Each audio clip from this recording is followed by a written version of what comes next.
Merci Monsieur le Président. Deux questions. L'une sur le logement concernant tout le secteur rural, c'est-à-dire ce que l'on appelle en termes technocratiques les zones B2 et C.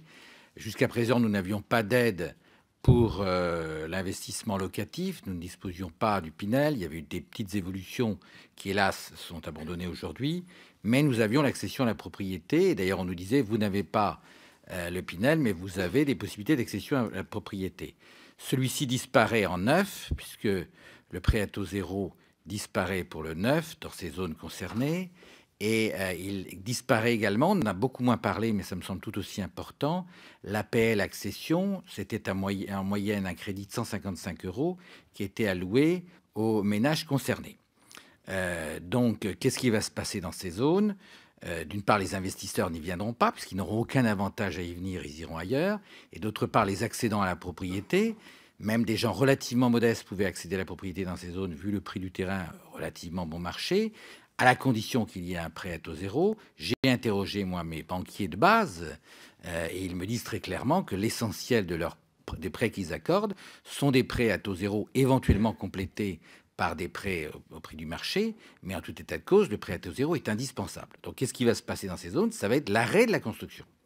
Et moi, je voudrais insister là-dessus, c'est extrêmement grave. Deuxième question, sur tout ce qui est haut débit et très haut débit. Alors, on a eu une réponse de M. de Normandie qui était, à mon avis, intéressante. Il nous dit 2020, 8 mégas, c'est ce que j'ai compris. 2022, 30 mégas, c'est ce que j'ai compris. Vous me confirmerez éventuellement. 2025, la fibre pour tout le monde. Le problème, c'est que je suis dans une région, la Bretagne, qui a calé un projet sur la fibre 2030 pour tout le monde. J'interroge mon président de région, qui est dans une situation incertaine entre votre majorité et celle d'hier, et mon président de région me dit, pour le moment, je n'ai rien de plus me permettant d'accélérer le dispositif. Donc ma question que je relaye, je suis tout à fait en phase avec lui, avec l'unanimité du Conseil régional de Bretagne, c'est qu'est-ce qui va nous permettre de nous caler sur ces dates énoncées par le ministre, clairement, me semble-t-il, mais à la condition qu'elles soient suivies d'effets. Voilà, Monsieur le Président.